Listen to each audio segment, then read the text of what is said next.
Hello, lovely. I really hope you've been able to get out and have a little bit of time in the sunshine if you're in the UK. I can only speak for London. I'm hoping it's the same for the rest of the UK. But today feels like one of the first days in weeks that there's not actually been some rain at some point during the day. So if that's what it's been like where you are, I really hope you've managed to get out there and enjoy that a little bit today. I have to say I've been very fortunate in that I haven't had lots of meetings today, so I've been out there pottering away, working away on some content, and that's been fabulous. The other thing that I've been working on and what I wanted to have a chat about today is about planning.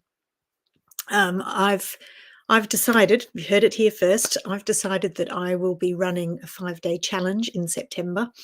And I know that seems forever away, but we know July, August, life gets crazy. So I've been planning out all the work that you need to do that. And there is quite a lot that you have to do if you're going to have a 5-day challenge. So I've really been enjoying plotting that out. And I do my planning generally using a Trello board.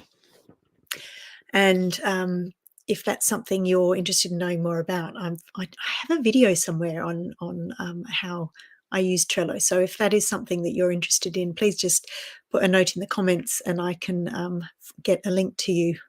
I'm sure it exists somewhere. I can get a link to you on that video. So it reminded me of an excellent masterclass I did a few weeks ago from the people from Uncertainty Experts. I think that's what they're called. I will give you a link to that in the comments for the next time it's worth getting on their mailing list because they do masterclasses from time to time to promote their more ongoing program. And it was all about getting your mojo back when you've lost your motivation. And so there was some really interesting brain science around what motivates us. And planning kind of comes into it because fundamentally we are seeking dopamine. That's what gives us this kind of good feelings. It's a hormone that comes to us. That feeling when you think you go and check your email and you get a little bit of excitement about doing that. Hopefully, unless you get really awful emails all the time, or the thing that makes us continue to sort of scroll around on social media is the little dopamine hit that we get.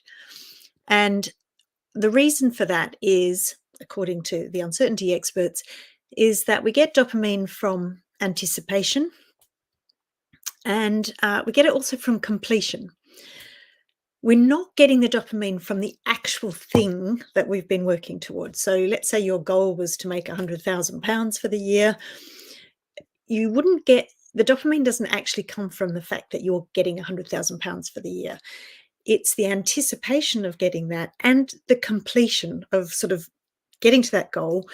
But then after that, you can feel a bit flat because then you kind of not got something that you're looking forward to. I'm probably not explaining this really well, but hopefully that makes some sense to you. So in our own lives, a lot of us are kind of doing this anyway, right? So, and as was mentioned on this masterclass, if you ever find yourself writing on a list something you've already done so you can cross it off, yeah, sound familiar to anyone? That's actually an excellent hack to get yourself motivated because you're just getting that little dopamine hit of completion, which you deserve because, to be fair, you've done the thing, right? Just because it wasn't on the list in the first place, you should still be able to get the hit for it. So if you are feeling like you really can't get yourself motivated, doing something like that can help. It just gives you that feeling of achievement.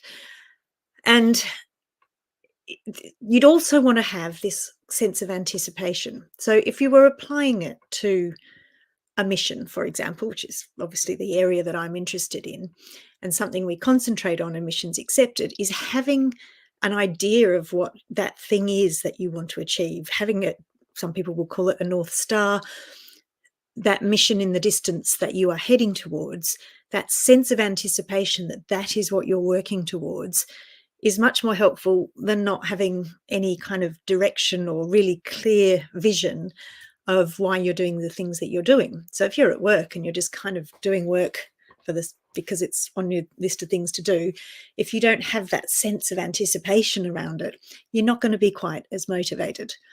So you want to have that sense of purpose, that vision, that North Star. And then you need to know what the next steps are. Because if you're looking up at the mountain that you want to go to, you know you have to take the steps to get there, right? And you're just concentrating on those next steps, that next right action that will get you there. And so, of course, the joy of planning is that you can write down at least as many steps as you can see ahead of you. And when you have those two things, there's a chance that you'll be motivated to do it, a much better chance than if you don't have those things. And that, those days when you just have no motivation, quite often it will be because you've lost sight of that North Star, or you don't know what the next steps are. And when that happens, you can either just decide to write the day off, which, to be fair, I've done that, right? There are days when I've just said, you know what, I just want to sit and watch some box set on Netflix for the day. And of course, by the end of that, I feel quite guilty. And so the next day, I'm much more motivated. And you know what? I think that's fair enough. If now and again, that's something you want to do.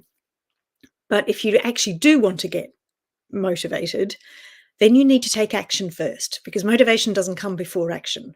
So some kind of action, and it can be the tiniest thing.